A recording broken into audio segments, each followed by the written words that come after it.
The listing had been active for 11 months. Daren Cole found it on a Tuesday morning, sitting in the break room of Alio's extraction platform 7, drinking coffee that tasted like it had been brewed sometime the previous decade. He was reading the labor exchange on his personal terminal the way he always did between shifts, not because he was looking to leave, but because it was the kind of habit you developed after 15 years of contract work. You always kept one eye on the board. That was just sense. Most of the listings were familiar. Deep extraction contracts in asteroid belts. Thermal conduit work on gas giant processing rigs. Pressure seal maintenance on deep ocean platforms. The kind of work that paid well specifically because it was unpleasant, dangerous, or both, and the kind of work that Daren had been doing in various forms since he was 22 years old. He almost scrolled past the Velhari listing. The header was in interspecies standard, which the translation layer rendered cleanly enough, but the job category made him stop. Reactor core stabilization. Cascade decay intervention. Active failure environment. The hazard rating beside it was not a number he had seen attached to a live contract before. It sat above the scale that most human regulatory bodies used as their absolute ceiling. He read the full description twice. The Velhari relay station Keth 7 was dying. It had been dying slowly for 14 months, the product of a manufacturing defect in its primary gravitational anchor reactor that had gone undetected during installation a century earlier. The defect had finally reached a critical threshold, triggering a cascade decay sequence in the reactor core. Left unaddressed, the station's gravitational anchor function would fail completely within an estimated 4 to 7 years. The anchor maintained stable orbital dynamics for 3 Velhari colony worlds in the Keth system. Without it, those worlds would enter a slow gravitational drift. Not immediately catastrophic. Not the kind of disaster that made emergency broadcasts. Just a quiet, decades-long unraveling of the conditions that made those worlds habitable, culminating in climate destabilization for approximately 900 million people. The Velhari had the engineering knowledge to repair it. They did not have the biology. The interior of a reactor core undergoing active cascade decay produced a combination of conditions that Velhari physiology simply could not survive long enough to work in. Radiation in spectrums that their cellular repair mechanisms had never evolved to handle. Thermal fluctuations that their circulatory systems could not regulate against. Pressure variations that their inner ear structures interpreted as continuous catastrophic trauma. The longest any Velhari technician had remained inside the core during testing was for minutes and 30 seconds. The repair sequence, even under optimal conditions, required a minimum of 12 hours of continuous interior access. They had contacted 7 other species. All 7 had declined after reviewing the environmental data. The contract had been open for 11 months. Daren finished his coffee. He read the listing a third time. Then he opened the application form. The response from the Velhari took 4 days, which was faster than he expected. He had assumed they would take longer to process the fact that a human had applied. Most interspecies labor contracts in the heavy industrial category did not attract many human applicants, partly because human workers tended to cluster toward contracts closer to human space, and partly because many alien employers still carried outdated assumptions about human technical capability. Daren had encountered this before. He did not take it personally. He simply did the work, and the assumptions tended to correct themselves. The response was not a rejection. It was a request for a technical interview, followed immediately by a medical data submission form that was the most thorough he had ever seen. They wanted everything. Cellular radiation tolerance baselines. Thermal adaptation ranges. Pressure variance response data. Cognitive function metrics under sustained physiological stress. He spent a day and a half with the platform's medical system completing it. The interview was conducted by a Velhari engineer named HFY, who appeared on Daren's screen as a tall figure with pale grey skin and the characteristic Velhari triple-jointed fingers that always looked slightly wrong to human eyes the first time you saw them. HFY's translator rendered his voice as precise and deliberate, each sentence arriving fully formed, with none of the false starts and rewordings that characterized casual human speech. Sethkai Varun did not begin with pleasantries. He said, "Your species' radiation tolerance ceiling is listed in your medical submission as approximately 40 times the Velhari biological limit. The interior of the Keth 7 core during active decay will sustain radiation levels between 60 and 90 times our biological limit. Please explain why you believe your submission is relevant." Daren said, "Because humans do not operate at our ceiling. We operate through it for short periods and recover. 15 years of deep core work means my actual functional tolerance is higher than the baseline your form was calibrated for. I have worked in environments above the human regulatory ceiling on 4 separate contracts. I have the documentation." There was a pause. Sethkai Varun said, "Send the documentation." Daren sent it. There was another pause, longer this time.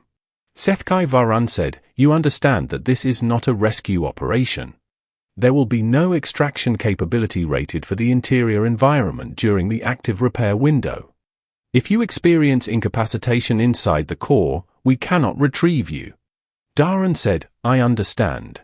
Sethkai Varun said, "You understand that 3 previous species declined this contract after reviewing identical information." Daren said, "I read the listing." Another pause. Sethkai Varun said, "We will review your documentation and contact you within 48 hours. They contacted him in 31. The transit to Keth 7 took 3 weeks. The Velhari provided a dedicated transport, which told Daren something about how seriously they were treating this. He spent the transit time reading every technical document they sent him, which was considerable. The reactor schematics. The decay progression models. The environmental monitoring data from the 12 observation sensors placed inside the core. The repair sequence documentation, which had been written by the Velhari's finest reactor engineers and then rewritten 6 times as the decay progression changed the internal conditions. He also spent time in the transport small exercise facility, running and lifting with the specific discipline of someone who needed their body to perform rather than simply exist. Not because he was anxious. Because preparation was preparation. The transport crew were Velhari. They were professional and distant in the way that Daren had come to recognize as the Velhari default setting around species they had not worked with before. They were not unfriendly. They were simply waiting to form an opinion based on evidence rather than assumption, which was something Daren respected. On the final day of transit, one of the younger crew members found him in the common area and stood for a moment in the particular Velhari way that indicated a desire to speak without certainty of welcome. Daren nodded at the seat across from him. The crew member Saturday. His name, translated, was something close to Vessing. He said, "May I ask you something?" Daren said, "Go ahead." Vessing said, "Why did you apply?" Daren thought about it for a moment. Not because the answer was complicated, but because he wanted to give the accurate one rather than the easy one. He said, "The problem is solvable. I have the specific set of skills and tolerances required to solve it. The pay is good. Those 3 things line up cleanly. That does not happen often." Vessing considered this. He said, "You are not afraid." Daren said, "I did not say that." Vessing seemed to find this answer more satisfying than the previous one. He nodded slowly and did not ask anything further. Keth 7 was enormous. Daren had worked on large structures before. Deep extraction platforms the size of small towns. Processing rigs that stretched for kilometers across asteroid surfaces. But the relay station existed at a different scale entirely, the product of Velhari engineering philosophy which favored permanence over economy, structures built to last centuries rather than decades. It hung in space like a dark geometric moon, its running lights diminished by the slow power degradation the decay had caused throughout the station systems. Sethkai Varun met him at the docking port personally. The Velhari engineer was taller in person than the screen had suggested, and he carried himself with the focused stillness of someone who had been managing a crisis for a long time and had learned to conserve every resource, including emotional ones. He walked Daren directly to the core observation room without ceremony. On the way, he said, "The decay has progressed 8% beyond the models we sent you. The environmental data has been updated. You will want to review it before entering." Daren said, "Show me." The updated data was not encouraging, but it was not disqualifying. The radiation levels were higher. The thermal fluctuation frequency had increased. The pressure variance patterns had become less predictable. All of it was within the range that Daren had already internally categorized as survivable with the right approach. He spent 2 hours reviewing it. He asked questions. Sethkai Varun answered them with the precision of someone who had been waiting a long time for someone to ask the right ones. At the end of the 2 hours, Daren said, "I want to walk through the repair sequence once more with your lead engineer, specifically the secondary seal access points. I think the documented approach has an inefficiency that will cost time I may not have." Sethkai Varun was quiet for a moment. Then he said, "I am the lead engineer." Daren said, "Good. Walk me through it." They spent another 3 hours on the sequence. Daren identified 2 procedural adjustments that Sethkai Varun initially resisted and then, after working through the mathematics, accepted. The adjusted sequence reduced the estimated minimum repair time by approximately 40 minutes. At the end of the session, Sethkai Varun said, "You enter tomorrow at the beginning of the first observation shift. There will be 17 engineers monitoring your progress through the external sensors." Daren said, "Understood." Sethkai Varun said, "Is there anything you require before entry?" Daren said, 8 hours of sleep and something edible for breakfast. Sethkai Varun said, "We will provide both." The entry point to the reactor core was a reinforced access corridor 30 meters long that functioned as a transition zone between the station's habitable environment and the active decay interior. The corridor's environmental seals were rated for conditions significantly beyond anything the Velhari had designed for biological entry, because they had originally been intended for maintenance drone access. The drones had been unable to perform the repair sequence. Their sensor arrays degraded too quickly in the interior environment, and the repair work required a level of situational judgment that remote operation could not adequately provide. Daren suited up in the access prep room. His pressure suit was human-manufactured, modified for the specific conditions of the Keth 7 interior based on the environmental data. It was not new. It had the particular worn-in quality of equipment that had been tested to its limits enough times that both the suit and its wearer knew exactly where the margins were. Sethkai Varun stood at the corridor entrance. He said, "The first observation team is in position. Your biosensor feed is active. We will monitor continuously." Daren said, "Good." Sethkai Varun said, "If at any point you determine that withdrawal is necessary, the corridor remains accessible throughout the operation." Daren said, "I know." There was a pause. Sethkai Varun said, "Human. The 3 colony worlds have a combined population of 940 million. I want you to understand the full weight of what you are entering to attempt." Daren looked at him for a moment. He said, "I read the listing." He turned and walked into the corridor. The transition from the corridor to the core interior was not gradual.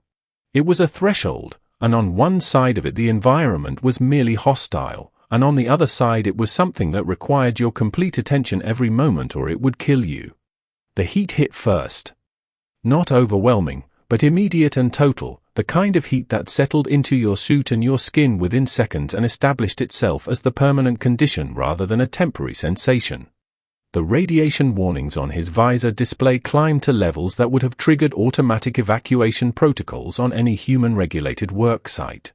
He noted them and continued. The core interior was vast. The decay had created an environment of unstable beauty, energy arcing between damaged conduit housings in patterns that the monitoring systems could track but not fully predict, the deep amber and red of thermal venting from compromised seals, the occasional sharp blue flash of radiation discharge from the primary decay source at the center of the chamber. It was, by any reasonable measure, one of the most dangerous enclosed spaces in the known galaxy at that particular moment. Daren oriented himself using the schematic he had memorized. He located the primary access junction. He began to work. The first 2 hours were diagnostic. He moved through the core with the deliberate efficiency of someone who knew that every unnecessary movement was energy spent and heat absorbed. He confirmed which of the documented failure points matched the reality of the interior and which had progressed beyond what the external sensors had been able to accurately read. He updated his mental sequence accordingly.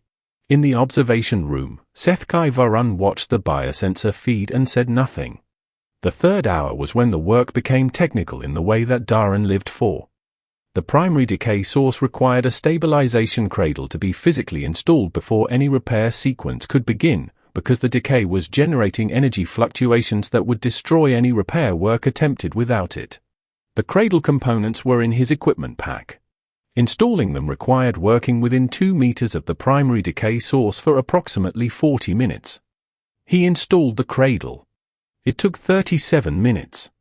His biosensor readings, Sethkai Varun would later note in his report, showed elevated stress indicators throughout this period but remained within functional parameters. The engineer watching the thermal feed said quietly, to no one in particular, that he had expected the human to retreat during the cradle installation. Several of the other observers agreed they had expected the same. Daren did not retreat. By hour 6, the Velhari observation team had stopped speaking to each other in the way people stop speaking when they are watching something they do not have adequate vocabulary to describe. The technical discussion that had filled the early hours had reduced to a near silence punctuated only by the occasional required monitoring report. The human was still inside. He was not simply enduring. He was working. Continuously, methodically, with an efficiency that the engineers could evaluate because they had written the repair sequence themselves and they could see him executing it. He had deviated from the documented approach at 3 points, each time in ways that, when they traced his movements against the schematic, made sense. He was adapting to what he found rather than following a plan that did not account for current reality. Sethkai Varun stood at his monitoring station with his hands clasped behind his back and watched every sensor feed simultaneously. At hour 7, one of the junior engineers said, "Should we speak to him? Check his status." Sethkai Varun said, "He knows we are watching. If he requires communication he will initiate it." At hour 8, Daren initiated communication. His voice through the audio feed was level, with the particular quality of someone managing physical effort carefully. He said, "The secondary thermal venting on the eastern conduit cluster is worse than the sensors showed. I am going to need to reroute the repair sequence for that cluster, adding approximately 90 minutes to the eastern section. I will compress elsewhere." Sethkai Varun said, "Understood. What do you need from us?"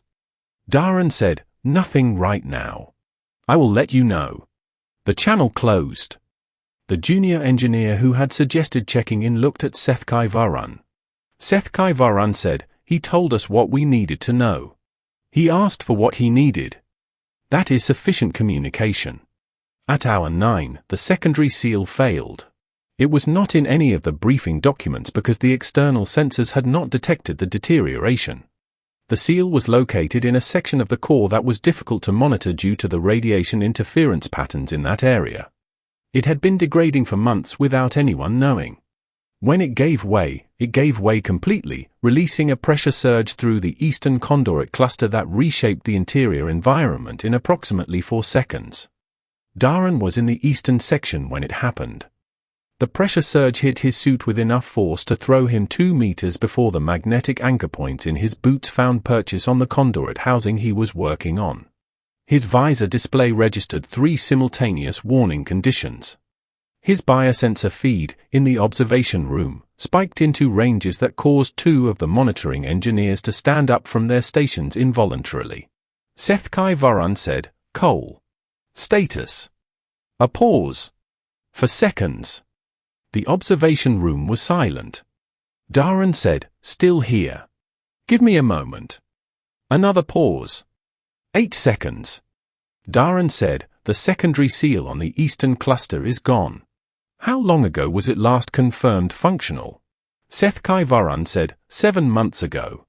The sensors in that section have reduced reliability due to interference. Daren said, "So we do not know what else may have deteriorated in the interference zone." Sethkai Varun said, "Correct." A longer pause. Daren said, "I need the full sensor map of the interference zone boundaries." Everything you have, even the low confidence readings. HFY Varun transmitted it immediately.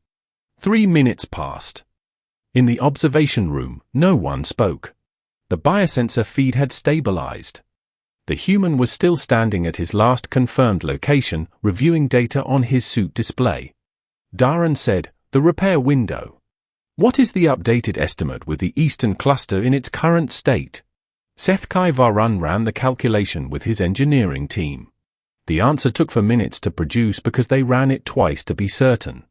HFY Varun said, "The complete repair sequence, given the eastern cluster failure, requires approximately 11 hours of additional work. The decay progression, given the accelerated conditions now present in the eastern section, gives you an effective window of 6 hours before the conditions exceed parameters incompatible with the repair holding." A pause. Daren said, "So I need to do 11 hours of work in 6. HFY Varun said, "That is the calculation." Another pause. Daren said, "All right. I am going to need you to walk me through the interference zone sensor data in real time as I work. Can your team do that?" HFY Varun said, "Yes." Daren said, "Then let us get to work." In the observation room, one of the senior engineers turned to HFY Varun and said, quietly, he should withdraw. The probability of successful completion in the remaining window is less than 20%. HFY Varun said, "Tell me the probability of completion if he withdraws." The engineer said nothing. HFY Varun said, "He knows the mathematics. He made a choice. We will support it." What happened in the next 6 hours was the subject of the technical report that HFY Varun filed with the Interspecies Engineering Registry 48 hours later, a report that was requested by 11 other civilizations within the first week of its circulation. The report was precise and thorough in the way that Velhari engineering documentation always was, and it described in specific technical terms exactly what Daren Cole did in that reactor core and how he did it. But the report could not fully capture what the observation team experienced watching it happen. He compressed 11 hours of repair work into 6 through a combination of methods that the Velhari engineers could follow individually but had not collectively anticipated. He eliminated every procedural redundancy in the documented sequence. He worked 2 conduit systems simultaneously in cases where their physical proximity allowed it. He made decisions in real time, without consultation, that his prior analysis had prepared him to make. When a component in the eastern cluster housing failed during installation, he improvised a replacement using materials from 2 other components that were not rated for the application but that his practical experience told him would hold long enough to serve. His biosensor readings throughout this period told a story that the monitoring engineers discussed for a long time afterward. He was operating significantly beyond normal human physiological parameters. His core temperature was elevated. His cardiovascular readings showed the sustained high output of someone performing heavy labor. His pain response indicators were active throughout, which meant that the burn damage from the radiation and thermal environment was ongoing and he was aware of it. He did not stop. At hour 14, he completed the eastern cluster repair sequence. At hour 17, he completed the primary decay stabilization. At hour 19, he completed the final gravitational anchor calibration sequence, which was the last step of the full repair. The cascade decay halted. The monitoring systems across the station registered the change simultaneously. In the observation room, the engineers watched their displays shift from the urgent amber of active crisis to the steady green of stable operation. 3 systems. Then 12. Then all of them, cascading through the station in the same direction as the repair had proceeded, the functional record of one person's path through an environment that should not have been survivable. HFY Varun stood at his station and did not move for a long moment. Then he walked to the corridor entrance. Daren came out of the access corridor 19 hours and 14 minutes after he had entered it. He was walking without assistance, which had not been certain. His suit showed the damage of 19 hours in that environment, thermal scoring across the chest and shoulders, the surface discoloration of sustained radiation exposure on the casing, a crack along the left forearm housing where the pressure surge had struck. He was moving with the careful economy of someone whose body had delivered everything asked of it and was now operating on reserve. He removed his helmet in the prep room. His forearms, when the suit came off, were burned along the outer surface from wrist to elbow, the particular pattern of thermal damage that occurs when a suit's thermal layer has been pushed past its designed limit. He sat on the preparation bench. Sethkai Varan stood in the doorway of the prep room. He had 17 engineers behind him who had not moved from the observation room when the repair was confirmed complete but had followed their chief engineer through the station to this corridor without discussing it, simply because there was nowhere else any of them felt they should be. Sethkai Varan looked at Daren Cole sitting on the preparation bench with burned arms and the expression of someone who had finished a very long day of work. He did not speak for a time. When he did, he asked the question that had been in the observation room for 6 hours. He said, when the secondary seal failed. When the mathematics said the probability of completion was less than 20%. Why did you not withdraw? The prep room was quiet. Daren looked at his hands for a moment. Then he looked up at Sethkai Varan. He said, because the job was not finished. The silence that followed was not empty.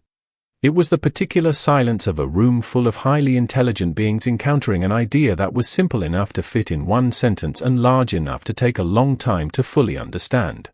Sethkai Varan said nothing further. He stepped back from the doorway to let the medical team through. Daren Cole spent for days in the station's medical facility while the burns on his forearms were treated and his system recovered from 19 hours of sustained exposure. He was a cooperative patient and a quiet one. He read. He slept more than he usually did, which was the body's accounting for what had been spent. On the second day, Vessing, the young crew member from the transport, appeared at the doorway of his room.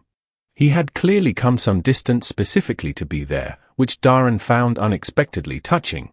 Vessing said, I heard what you said to Chief Engineer Varan. When he asked you why you stayed. Daren said, it was not a complicated answer. Vessing said, no. That is what I have been thinking about. He did not explain further. He stood in the doorway for a moment, then nodded once and left. On the fourth day, Sethkai Varan came himself. He sat in the chair beside the medical bed with the focused stillness that Daren had come to recognize as his natural state. He had a data tablet with him. He said, I have completed the technical report. It is being submitted to the Interspecies Engineering Registry and the Labor Exchange. With your permission, it will also be submitted to the Velhari Academy of Applied Engineering for inclusion in the curriculum. Daren said, you do not need my permission for that. Sethkai Varan said, no. But I wanted to tell you. A pause. Sethkai Varan said, the report describes what you did technically. It is accurate and complete. But I want to tell you what it does not describe, because I believe you should know it. Daren waited. Sethkai Varan said, in the observation room, when the secondary seal failed, we calculated the probability and I told you the result. What I did not tell you is that when you responded by asking for the sensor data and saying you would continue, every engineer in that room stopped breathing for a moment. Not from fear. From something else. I do not have a precise word for it in either of our languages. It was the experience of watching someone make a choice that the mathematics had not predicted and that changed what we believed was possible. He paused. He said, we have a phrase in Velhari engineering practice. It means, approximately, the limit of the solved problem. It refers to the boundary of what calculation and design can guarantee. What you did in that core for 6 hours was entirely beyond the limits of the solved problem. You were operating in territory that our models had categorized as failure. And you did not fail. Another pause. 940 million people will never know your name. The 3 colony worlds will continue their orbits and their inhabitants will live their lives without knowing that anything was ever at risk. That is, I think, the correct outcome. But I wanted you to know that the people who were in that observation room will not forget what they watched. And the engineers who read this report will not forget either. Daren was quiet for a moment. He said, I appreciate that. Sethkai Varan stood. He said, your transport back to human space departs in 2 days. Is there anything you need before then? Daren said, I am fine. Thank you. Sethkai Varan nodded. He moved to leave. At the doorway he stopped, and without turning around, he said, "The listing on the labor exchange. When it was first posted, I wrote the hazard description myself. I used every accurate qualifier I could find.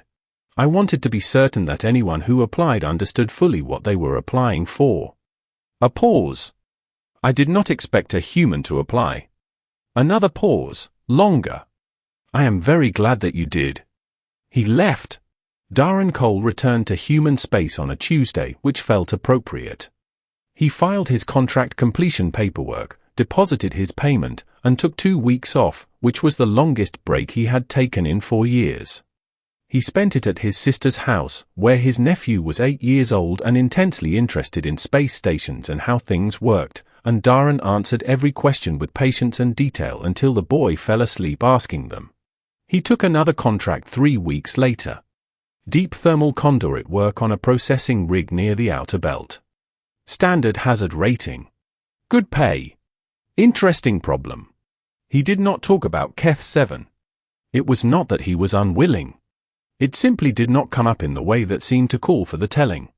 Across the galaxy, in a Velhari academy on the third of the 3 colony worlds whose orbit had held, a new case study was added to the curriculum for second-year engineering students. It was titled, in Velhari, something that translated approximately as Understanding Commitment Beyond Calculation. It did not describe human weapons. It did not describe human technology. It did not describe human civilization or history or military achievement. It described a Tuesday morning in a break room, and a listing on a labor exchange, and a man who read it and applied because the problem was solvable and he had the skills to solve it. It described 19 hours inside a dying reactor core. It described one sentence spoken in a prep room to a chief engineer who had asked why. The case study was assigned to every engineering student at the academy for the next 60 years. Generations of Velhari engineers read it, discussed it, and took from it different things depending on what they needed at the time. Some took from it a lesson about human physiological tolerance. Some took from it a lesson about improvisation under pressure. Some took from it a lesson about the limits of probabilistic thinking. But most of them, when they were honest about it, took from it something simpler and harder to categorize. They took from it the image of a man sitting on a preparation bench with burned arms after 19 hours in a place that should have killed him, looking at his hands for a moment before answering a question. And the answer? Because the job was not finished. Daren Cole returned to human space on a Tuesday, which felt appropriate. He filed his contract completion paperwork, deposited his payment, and took 2 weeks off, which was the longest break he had taken in 4 years. He spent it at his sister's house, where his nephew was 8 years old and intensely interested in space stations and how things worked, and Daren answered every question with patience and detail until the boy fell asleep asking them. He took another contract 3 weeks later. Deep thermal conduit work on a processing rig near the outer belt. Standard hazard rating. Good pay. Interesting problem. He did not talk about Keth 7. It was not that he was unwilling. It simply did not come up in the way that seemed to call for the telling. Across the galaxy, in a Velhari academy on the third of the 3 colony worlds whose orbit had held, a new case study was added to the curriculum for second-year engineering students. It was titled, in Velhari, something that translated approximately as Understanding Commitment Beyond Calculation. It did not describe human weapons. It did not describe human technology. It did not describe human civilization or history or military achievement. It described a Tuesday morning in a break room, and a listing on a labor exchange, and a man who read it and applied because the problem was solvable and he had the skills to solve it. It described 19 hours inside a dying reactor core. It described one sentence spoken in a prep room to a chief engineer who had asked why. The case study was assigned to every engineering student at the academy for the next 60 years. Generations of Velhari engineers read it, discussed it, and took from it different things depending on what they needed at the time. Some took from it a lesson about human physiological tolerance. Some took from it a lesson about improvisation under pressure. Some took from it a lesson about the limits of probabilistic thinking. But most of them, when they were honest about it, took from it something simpler and harder to categorize. They took from it the image of a man sitting on a preparation bench with burned arms after 19 hours in a place that should have killed him, looking at his hands for a moment before answering a question. And the answer? Because the job was not finished.